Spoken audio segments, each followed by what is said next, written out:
A pleasant day to everyone, especially to the Board of Judges. I am Clark Stanley Yu of Jacinto P. Alpan National High School. And this is Project SIMOY, or Systematic Innovation for Monitoring Air Quality using Arduino Blue Omega 1280 embedded in the air casing biofilter chamber. So what is my study about? My study is about filtering out greenhouse gases from the exhaust of the motorcycle using biofilter and monitor them at the same time.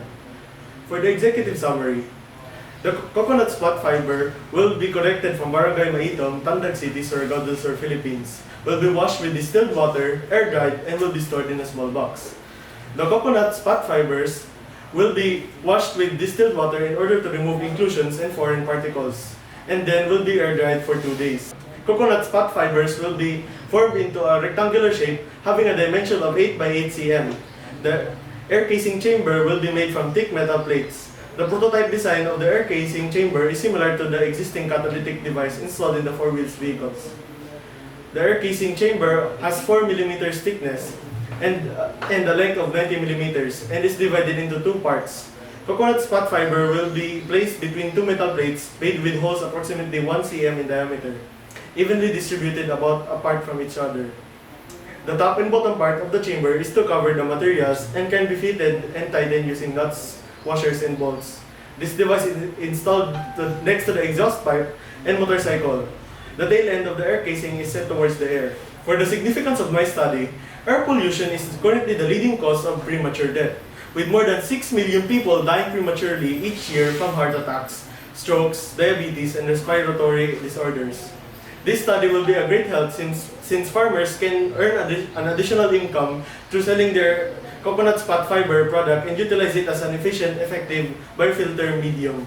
Moreover, it delays the effects of air pollution on us. This study is anchored on the concept of aerosol filtration mechanisms as cited by Sugomar et al. It is reported that at low dust concentration, aerosol filtration by fibrous media is the most economical means for collecting sub-micron-sized particles from a gas stream with high efficiency.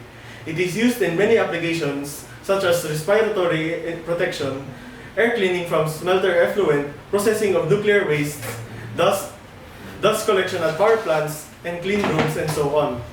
Aerosol filtration is a very complex process. But fundamental theories are well established regardless of the still existing gaps between theory and experiment. In aerosol filtration, using a fibrous material, particles are captured through the depth of the porous structure as gas follows path created by the series of interconnected void spaces formed by the microstructure.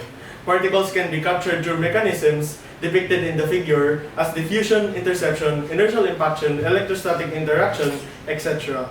Each time the gas stream flows through the porous openings, particles have an opportunity to deposit onto the fiber. The main objective of this work will determine if coconut spot fibers are also effective as filtering media to control air pollution and utilizing Arduino Blue Omega as microcontroller to monitor the percentage of carbon dioxide, nitrous oxide, hydrocarbon, carbon monoxide, and oxygen with laptop transmission via cloud application of the LTO. Specifically, it aims to determine the level of pollutants using an automated monitoring device in terms of light absorption coefficient, with and without coconut spot fiber-based filtering media. Compare the level of pollutants using automated monitoring system in terms of light absorption coefficient, with and without coconut spot fiber-based filtering media. Determine the efficiency of an automated greenhouse gases monitoring device, and finally, determine the efficiency of the transmission of the data via a cloud application. The system will provide solution to monitor the air quality continuously. Their system has high measurement accuracy and lower power consumption. The device will be powered by the 12-volt DC motorcycle installed battery with voltage regulator.